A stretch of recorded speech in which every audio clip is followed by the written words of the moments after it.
በስመ አብ ወወልድ ወመንፈስ ቅዱስ አሐዱ አምላክ አሜን።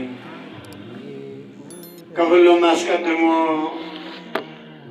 የሰራዊት ጌታ ሕያው እግዚአብሔር በልብ መታሰቡ በቃል መነገሩ ዛሬም ዘወትርም ለዘላለሙ ከፍ ከፍ ይበልልን። ክቡራን አባቶቼ ሊቃውንተ ቤተ ክርስቲያን ሁላችሁም በየማይረጋችሁ ምእመናንና ምእናት ከሩቅም ከቅርብም የተገኛችሁ በእግዚአብሔር ስም እንደምን አረፈዳችሁ? እንደምን ቆያችሁ?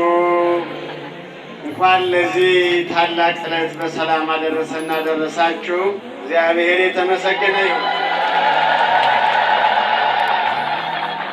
አማን እብለከ እሙን ፈድፋደ ዮም ትሄሉ ምስሌየ ውስተ ገነት። የቅዱስ ሉቃስ ወንጌል ምዕራፍ 23 ከቁጥር 43 ላይ ያለውን መነሻ ቃል ተጠቅመን ትንሽ ደቂቃ እንደተባለው እንማር ዘንድ የኔ ኃጢአተኛውን አንደበት እንዲያከናውንልኝ እናንተም ደግሞ መስማት ብቻ ሳይሆን ማዳመጥ እንድትችሉ ሁላችንም የሰላም አምላክ ሰላማዊ ኢየሱስ ክርስቶስ እንዲረዳን ቅዱስ ፈቃዱ ይሁንልን። እውነት እውነት እልሃለሁ እንደ ዛሬው ከኔ ጋር በገነት ትኖራለህ። እስኪ መድኃኔዓለም ፍቅሩ ያላችሁ ሁላችሁም እንደ ዛሬው በሉ እስቲ በገነት ከኔ ጋር ትኖራለህ። ከእሱ ጋር የሚያኖረን መድኃኔዓለም የተመሰገነ ይሁን። ይህን ጊዜ እዚህ ቦታ እንድንመጣ የጠራን ሰው ቢሆን ኑሮ የመግቢያው ካርዱ ክፍያም አይቻልም ነበረ። በእውነት ነው የምላችሁ፣ የመድኃኔዓለም የፍቅር ጥሪ የተለየ ነው። ከማንኛውም ደቂቃዬን ለመጠቀም ወደ ትምህርቱ ነው የምገባው። ትምህርቱ ግን አንድ ጥያቄ እንድጠይቅ ያስገድደናል። እሱን መጨረሻ ጠይቃችኋለሁ፣ ትመልሳላችሁ። ሁላችንም እግዚአብሔር ይርዳል። ወገኖቼ ጉዳዩ ዛሬ የተሰበሰብንበት ምክንያቱ ይሄ ነው። ሁላችሁም እንደምትረዱት ስንዷ እመቤት ቀዳማዊት ንግሥት ቤተ ክርስቲያን እመኩሉ ምን ጎሏት? ሁሉ ነገር ሞልቷታል። እና ዛሬ የመድኃኔዓለምን ፍቅሩን የምናስታውስበት ነገረ መስቀሉንም የምንሰማበት የመድኃኔዓለም ወዳጅ መባጽዮን ከመድኃኔዓለም ጋር በፍቅር ስለኖረ ከኔ ጋር ትኖራለህ፣ ሞትህ እረፍትህም ከኔ ጋር ነው፣ ኑሮህም ከኔ ጋር ነው፣ ስለወደድከኝ እወድሃለሁ የተባለው ሽልማቱን ያገኘበት መባጽዮን። በእውነት እኛም እንደ መባጽዮን ስራ ባይኖረንም በቸርነቱ ሽልማቱን እንዲሰጠን የመድኃኔዓለም ፈቃድ ይሁንልን። እንዲህ ነው የሚለው። ሁላችሁም እንደምታውቁት 3 ሰዎች መስቀል ላይ ስብሰባ አድርገው ነበረ። 6 ሰዎች 3 ሰዎች መስቀል ላይ ስብሰባ አድርገዋል። አንደኛው ሰውም ነው፣ ሰው ብቻ አይደለም አምላክም ነው። ሁለተኛው ሰው ነው፣ ሰው ብቻ አይደለም ጻድቅ ነው። ሶስተኛው ሰው ነው፣ ሰው ብቻ አይደለም ወንበዴ ነው። ሶስቱም የተለያየ የሥራ ክፍል አላቸው በዚያች የመስቀል አደባባይ ሰዓት ላይ ማለት ነው። እና በቀኝ የተሰቀለው አንደኛው ምን እንዳለ ታውቃላችሁ? በመሃል የተሰቀለውን ያለ ኃጢአቱ ያለ መከራው የታሰረውን እጆቹ ላይ ችንካር ተመትቶ ለወገኖቹ የሚያዝነውን መድኃኔዓለምን ራስህን አድን ብሎ አንጓጠጠው፣ ሰደበው። በቀኝ የተሰቀለው ወንበዴ ደግሞ ከእጁ ላይ ያሉትን የተቸነከረውን ቢስማሩን ትቶ ለክርስቶስ የቀረበለትን ስድብ ተቃወመ። እኔ መከራ ላይ ብሆንም ክርስቶስ ደግሞ በመከራ ላይ ሆኖ ሲሰደብ ዝም አልልም። አንተ ምን ማለት ነው? ዝም በል እንጂ እኔ እናንተ እኮ በእጃችን ብዙ ደም ፈሷል። ብዙ ወላጆች ከቤት ወጥተው ሳይመለሱ ቀርተዋል።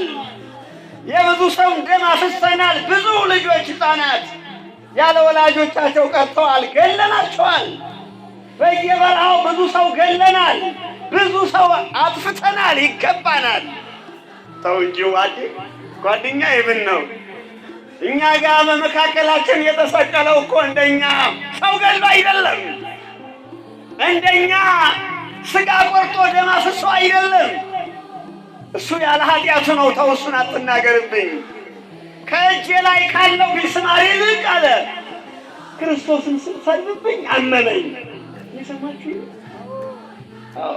ከተገረፍኩት ግርፋት ይልቅ አለ ክርስቶስን ስትናገርብኝ፣ መድኃኔዓለምን ስጣማው ስትናገረው ተሰማኝ፣ ልቤ ውስጥ ገባ፣ አመመኝ፣ ደቀመኝ። ተው እንጂ እሱንም አትስደብብኝ አለው። ስለ ክርስቶስ ቁሞ ሲከራከር መስቀል ላይ ሁሉ ምእመናን፣ ክርስትና ሲመች አይደለም። መስቀል ላይ ሁሉም ስለ ቤተ መቅደሱ መከራከር አለብን። ስለ ቅዱሳኑ መከራከር አለብን። ስለ ሃይማኖታችን መከራከር አለብን። አንዳንዶቻችን ሲመችን የሆነ ጉዳይ ሲሞላልን፣ የሆነ ያሰብነው ነገር ሲፈጸምልን ነው ለቤተ ክርስቲያኗ መቆም የምንፈልገው። የምናመጣው ገንዘብ መስዋዕት የምናመጣው ስለታችን የምናመጣው ሲሆንልን ሲሞላልን ነው። እሱ አይደለም የክርስትና ሚስጥሩ። መስቀል ላይ ሆኖ መዋጋት ነው። መስቀል ላይ ሆኖ ጭንቀቱን በጸጋ መቀበል ነው።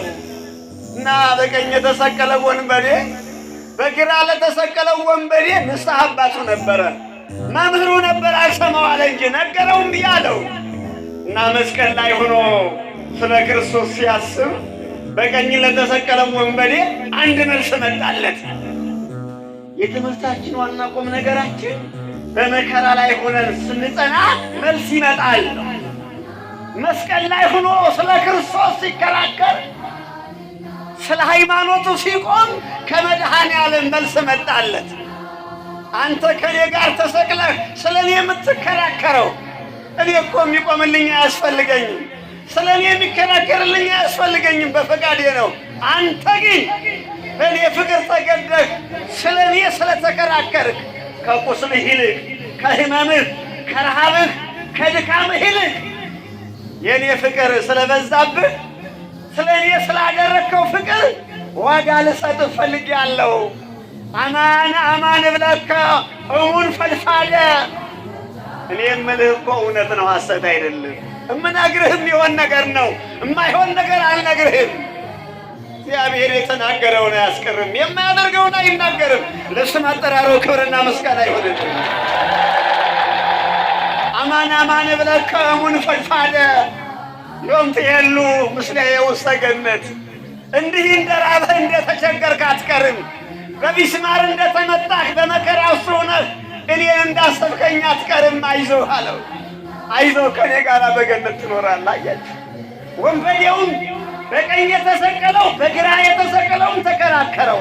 ከተከራከረ በኋላ ለራሱ ደግሞ ጸሎት አቀረበ። ስለ ሃይማኖቱ ቆመ። ከዚያ በኋላ ጸለየ። ስለ ሃይማኖቱ ቆመ በል እስቲ። ከዚያ በኋላ ጸለየ። በባዶው ጸሎት ማቅረብ እኮ ተገቢ አይደለም። የሆነ ነገር ስጠኝ ስጠኝ ስጠኝ ነው የምንለው። ግን ለሃይማኖት ምን አድርገሃል አንተ? ስለ ቤተ ክርስቲያን፣ ስለ ሀገር፣ ስለ ተዋሕዶ ሃይማኖት ምን ከፍለህ ነው አሁን የምትጠይቀው ልመና ይላል። መጀመሪያ ሲከራከር ቆይተዋል። በኋላ ደግሞ ምን እንዳለ ታውቃላችሁ? የኔ ጌታ ከኔ ጋር የተሰቀልከው እንደኔ የማይገባ ሆነ ሳለ ግን የደማህ የቆሰልክ በመንግስት ለመጣ ጊዜ አስበ። የሰማችሁ ነው። ይችን ብቻ ለባላዳ ይበቃኛል።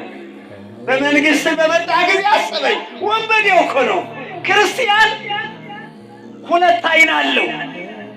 ስንት አይን? እስኪ ቁጠሩልኝ። የትኛውና የትኛው?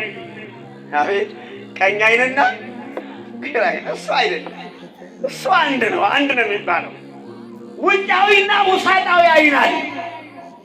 አሁን ይሄ ወንበዴ መድኃኔዓለምን በመንግስት በመጣ ጊዜ አስበኝ። መንግስት ነው አይደለም? ግን አሁን ክርስቶስ ንጉሥ ይመስላል በማርያም እንደው እኔ ብዙ ሙያው የለኝም፣ ግን ወደ ቤተ መንግስት አካባቢ የመሄዱ ዕድል ያላችሁ ሰዎች ትኖራላችሁ። እንደው በመሪዎች አካባቢ አብራችሁ ልትቀመጡ ትችላላችሁ። በእርግጥ በቴሌቪዥን እናያቸዋለን። እንደው መሪ ንጉሥ ሲቀመጥ የአበባ ምንጣፍ አለ፣ የአበባ ወንበር አለ፣ የሆነ ነገር ብቻ አለ ይመስለኛል አይደል? እና አሁን መስቀል ላይ የተሰቀለን ሰው የተዋረደን ስጋው አልቆ አጥንቱ እስኪታይ የተገረፈን ስጋው አልቆ አይደለም መክበር ቀርቶ በውርደት ያለውን መድኃኔዓለምን አሁን መድኃኔዓለም መስቀል ላይ የሚታየው ንጉሥ መስሎ አይደለም፣ የተዋረደ መስሎ ነው።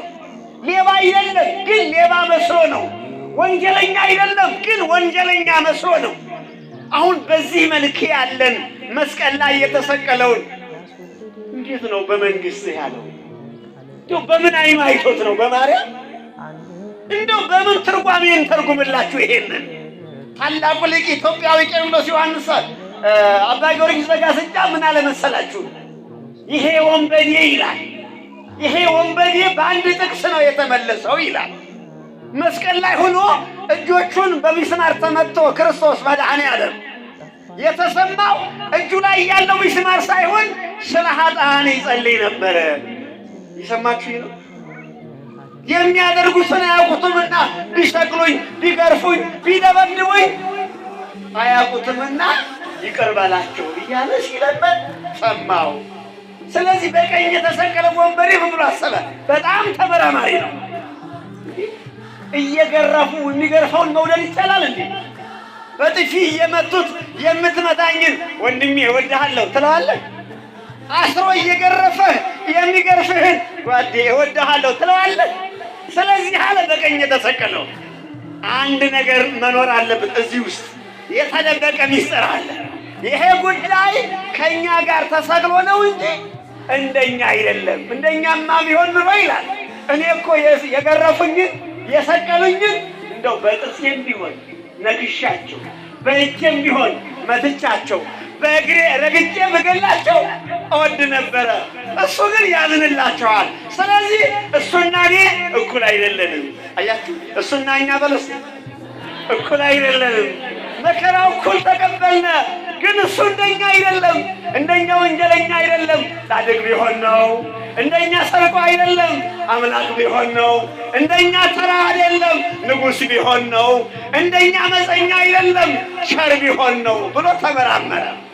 የምርምሩን መጨረሻ ይሄ ጻድቅ ብቻ አይደለም፣ ኧረ ደግ ብቻ አይደለም፣ አምላክ ነው ብሎ አመነ። ለስመ አጠራሩ ክብርና ምስጋና።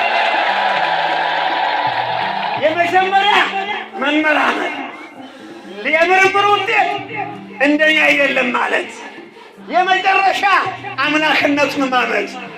አስቡት እስኪ መድኃኔዓለም እኮ የተነጠፈለት የአበባ ምንጣፍ አይደለም፣ ቀይ ምንጣፍ አይደለም፣ ቀይ ደም እኮ ነው ሰውነቱን ያለበሰው። ምዕመናን፣ የአበባ ምንጣፍ አይደለም የተነጠፈለት፣ ደም ነው የሚፈሰው። ያማረ ወንበር ላይ አይደለም የተቀመጠው፣ መስቀል ላይ እኮ ነው የተሰቀለው። ይሄንን ነው እንግዲህ በቀኝ የተሰቀለው። በመንግስት በመጣ ጊዜ አስበኝ እንዴት ብሎ ቢያየው ነው፣ እንዴት ብሎ ቢታየው ነው። አያችሁ፣ በሁለተኛው አይን አይቶ እኮ ነው። በየትኛው አይን? ልብ ካላየ በሉ እስቲ፣ ልብ ካላየ ከዚያ ዳሽ ሙሉ።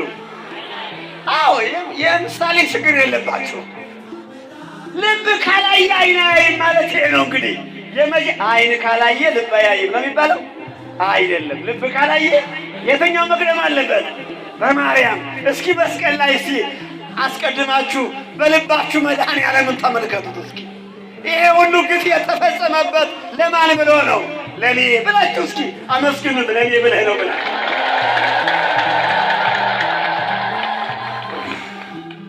ይሄ አልታየኝ ብሎ ነው የተቸገርነው። አይነ ህሊናችን ጠፍቶ ማየት ተስኖን የጨለማ ጉዞ ማየት የተሳናቸው ሁነን ጉዞአችን በጨለማ ሁኖብን ነው መፍትሄ ያጣ ነው። ለጉዳያችን መፍትሄ የሚኖረን እውነት ልበላችሁ መስቀል ላይ ያለውን መድኃኔዓለም በአይነ ህሊናችሁ ካያችሁት መፍትሄ ታገኛላችሁ።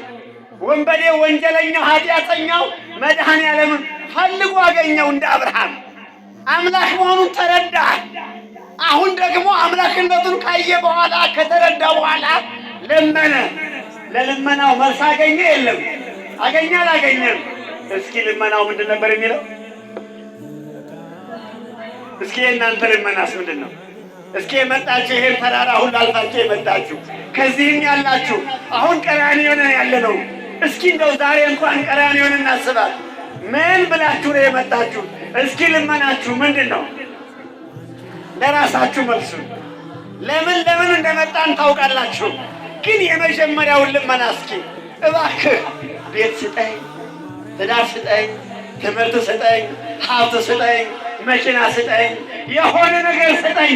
እስኪ የዛሬ ስለ መድኃኔዓለም ለለመናችሁ ለዛሬ ብቻ ከዚህ ውጡ። እስኪ ቤት እንደሚያስፈልገን እኮ ባንጠይቀውም ያውቃል እሱ አይደለም? የራሳችን ፀጉር እኮ ቆጥሮ ያውቃል የእኛ አምላክ። ከቤት የጎደለው ትናንት የነበረው የሻይ ብርጭቆ ተሰብሮ ከሆነ ከሦስቱ አንዱ እንደተሰበረ መድኃኔዓለም ያውቃል። ምንም ከቤታችን የሚያስፈልገንም ያውቃል መድኃኔዓለም። እስኪ ለዛሬ እንኳን ከእንዲህ አይነት ልመና እንውጣና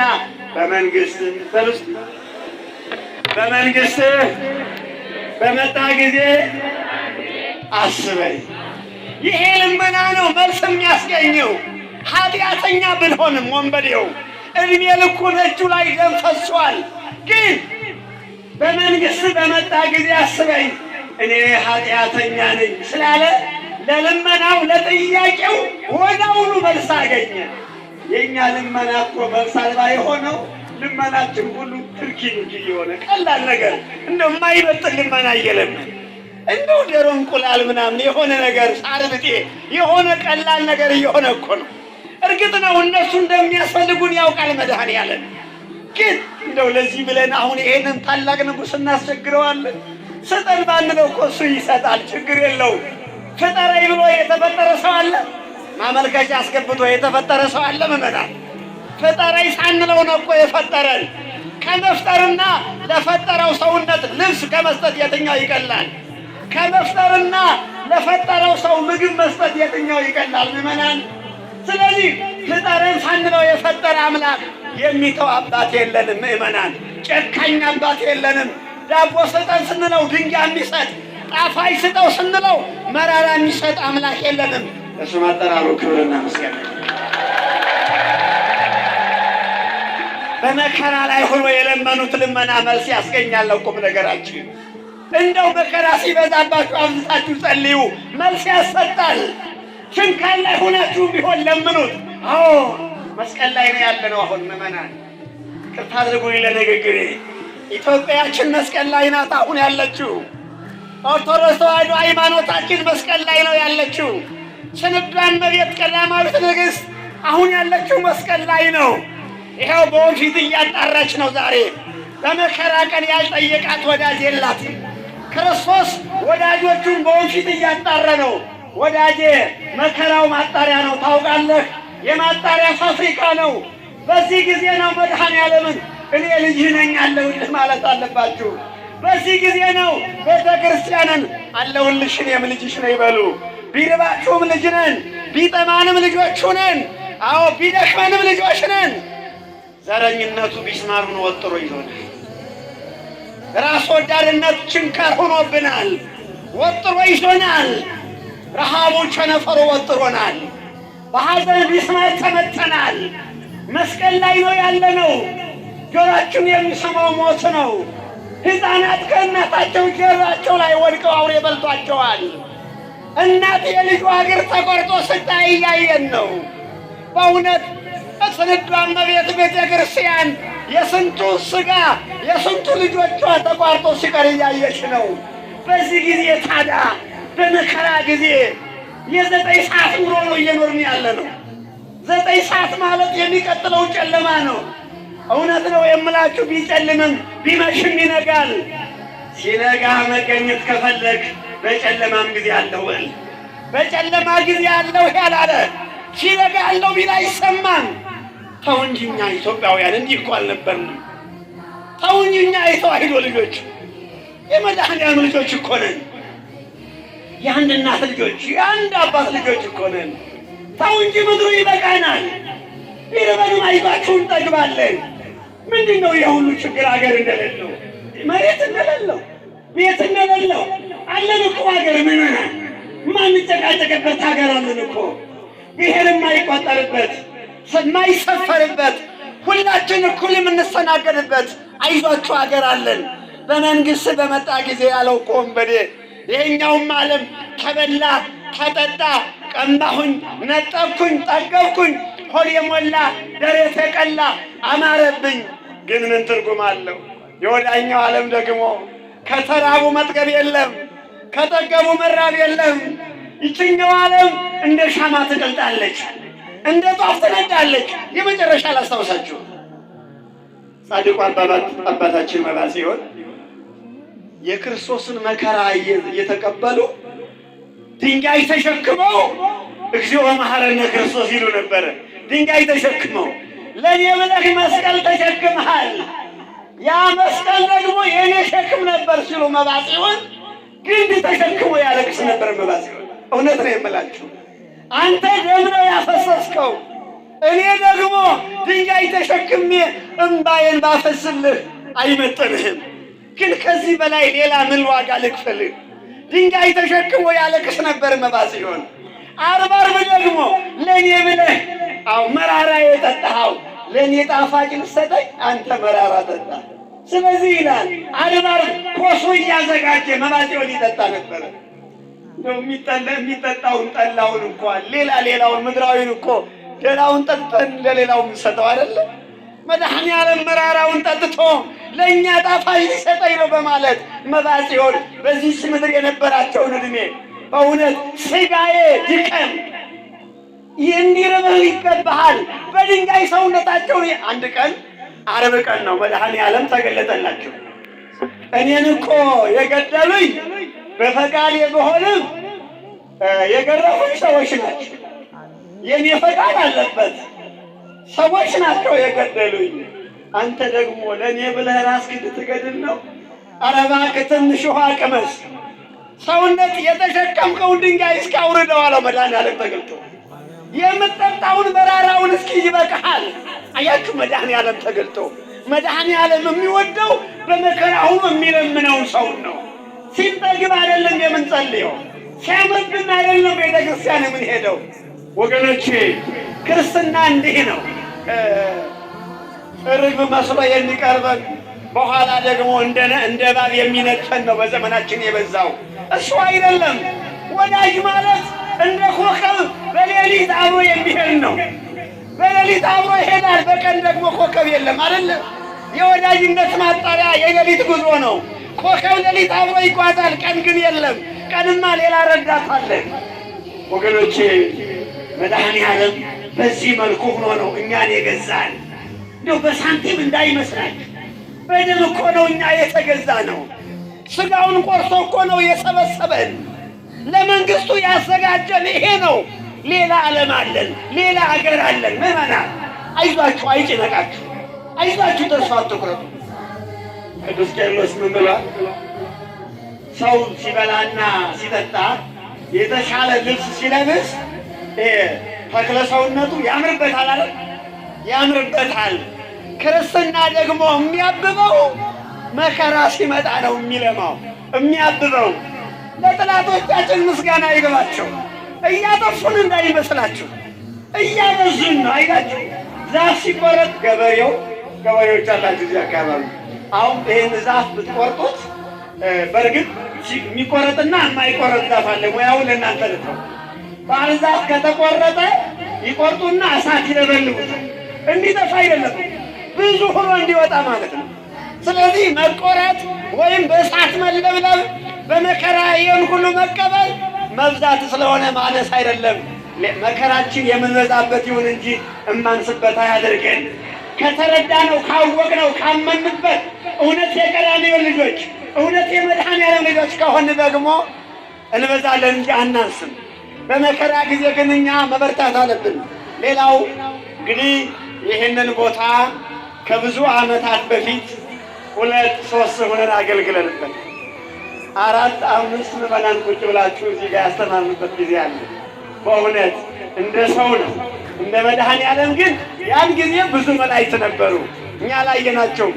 ዛሬም እነዚያ ስውራን መላእክት በዚሁ ጫካ አሉ። ነገር ግን ዛሬ ደግሞ እንደው ዓይኔ ስለሞላ ለካ መቆየት ጥሩ ነው አይደል? ከብዙ ዓመታት በኋላ ዛሬ ይሄ ግቢ ሞልቶ ቅድም ጠበባችሁ ወደዚህ ግቡ ስትባሉ ነበረ። እንደው ወደዚህ ኑ የምንለው ሰው አጠን እንደው እናንተ ብሎ ለማስተማር የሚከብድ አንቺ ወይ አንተ ብለን የምናስተምርበት ሁሉ ያሳለፍነው ጊዜ አለና ለዚህ ጊዜ ስላበቃን መድኃኔዓለምን አመስግኑ። ሌላው መድኃኔዓለም አንድ መልእክት አለው ለኛ። እንደ ዛሬው በሉ እስቲ ከኔ ጋራ በገነት ትኖራላችሁ፣ ፈቃደኛ ናችሁ? በሉ እስኪ ይሄንን ቦታ እንደ ዛሬው ሁልጊዜ ገነት የሚመስል ቦታ ነውና እስኪ እንደ ዛሬው ደግሞ ለሚቀጥለው ለመጋቢት እንደ ዛሬው እንገናኝ። ትመጣላችሁ? አጨብጭቡት፣ መድኃኔዓለም አመስግኑልኝ። እስኪ እንደ ዛሬው አንዳንድ ጊዜ እስኪ እንደ ዛሬው እንደው በየወሩም እስኪ እንገኝ፣ ይሄን ቦታ እስኪ እናስቀድስበት። እንደ ዛሬው እኮ ሰው አይታይም። እንደ ዛሬው ካህናት እኮ ብቻቸውን የሚያገለግሉበት ብቻቸውን ቀድሰው ሲወጡ ምንም የሚታይ ሰው የለም። ህዝቡን ማራቸው ይብለው ይጸልያሉ፣ ግን ማራቸው ሲሉ የሚሰማ ህዝብ የለም። ወገኖቼ በጣም ተጨናንቀን የምናሳልፍበት ቦታ አለ። ቤተ ክርስቲያን ሁሉም አንድ ነው። ነገር ደግሞ ይሄ ቦታ ለየት የሚያደርገው ቀራንዮን የሚያሳይ ምስጢር አለ። ቀራንዮን የሚያሳይ እስኪ ቅመሱት አለ መድኃኔዓለም። የኔን ድካም ቅመሱት እስኪ ያቀበቱን አለ። ስለዚህ እንደ ዛሬው መከራ ድካም ነው፣ እንደ አቅማችን ይችን አቀበት ወጥተናልና በእውነት እንደ ዛሬው ይችን አቀበት ዋጋ አድርጎልን እዚህ አካባቢ ያላችሁ እዚህ መኖራችሁ ዋጋ አድርጎላችሁ ሁላችንም በመንግሥተ ሰማያት እንዲያገናኘን ቸርነቱ ይርዳል። ለዛሬ ብቻ አይደለም፣ እንደ ዛሬው በፍቅር እንድኖር እንደ ዛሬው አማን አማን እብለከ እሙን ፈድፋደ እውነት እልሃለሁ የምነግርህ ደግሞ እውነተኛ ነገር ነው፣ ሐሰት የለውም ይልና እንደ ዛሬው ከኔ ጋር በመከራዬ ጊዜ መስቀል ላይ ከኔ ጋር ስለሆንክ በመንግሥተ ሰማያትም ከኔ ጋር ትሆናለህ። ደብዳቤውን ይዞ እየባከነ እየሮጠ ወደ ገነት ሄደ። ሱራፌል መልአክ ሰይፍ ይዞ ቆሟል። ሰይፍ ያዘው መልአክ ተመለስ አለ። አይ ደብዳቤ ይዣለሁ፣ መታወቂያ ይዣለሁ። መታወቂያ ምንድን ነው? እጁ ላይ የክርስቶስ ደም ብስማር የተመጣ የፈሰሰው ደሙን ይዟል። አንተ ማነህ አለው። አልሰማህም እንዴ? አልሰማችሁ? አለምድኗል እኮ መድኃኔዓለም ተሰቅሎ የተዘጋውን ገነት ከፍቷል። አንተ አልሰማህም? ሰውየው ወንበዴው መልአኩን አስተማረው። አይቀን ሲገለበጥ ሰውን እኮ መልአክን ያስተምራል። አይገርማችሁም? ደግሞ እኮ ወንበዴው ነው። መልአክ ጻድቅማ ቢያስተምር ጥሩ ነበር። ወንበዴው እኮ ነው መልአኩን ሱራፌል መልአክን አለምድኗል። በቃ ግባል አስገባ ይበሩን ክፈትልኝ አለው። ሙሴ ነህ እንዲህ አንተ? ኧረ አይደለም ወንበዴ ነኝ። እንዳንተ ያለ ወንበዴማ እንደውም እዘጋብሃለሁ እንጂ አላስገባህም አለው። አይ የመግቢያ ቃል ወንበዴውን እኔ መድኃኔዓለም ይቅር ብሎኛል፣ መታወቂያ ሰጥቶኛል አለው። ሁላችሁም ዛሬ ይኸው መታወቂያ አግኝታችኋል። አደራ በመድኃኔዓለም ይችን መታወቂያ እንዳታበላሽ በደንብ አድርጋችሁ ያዟት። ወንበዴው ወዲያው ስለሄደ መግቢያውን ይዞ ነው የሄደ ወዲያው። እኛ ደግሞ ልንቆይ እንችላለን፣ ጊዜ ሊሰጠን ይችላል። እንዳታቆሽሿት ይችን ደብዳቤ ይዘን የፍቅር ደብዳቤ ከእነሱ ትሄድ።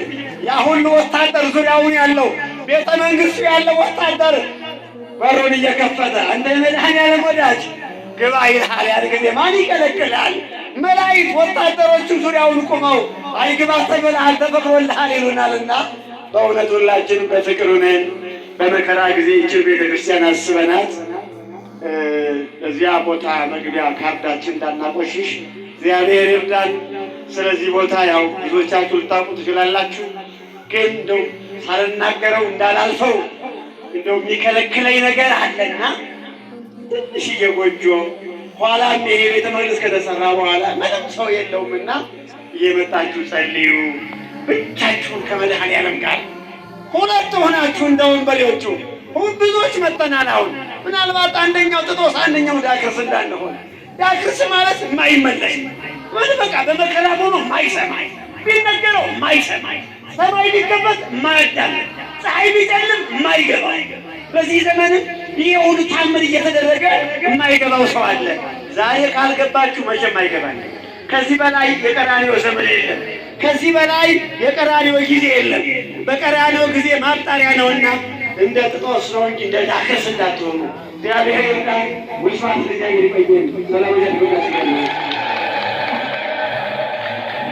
የሰላም አስገቦት እግዚአብሔር አመስግኑ። ለመምህራችን ቃለ ሕይወት ያሰማልን፣ ቃለ ሕይወት ያሰማልን። አስበ መምህራንን ጸጋ መምህራንን እግዚአብሔር ያድልልን።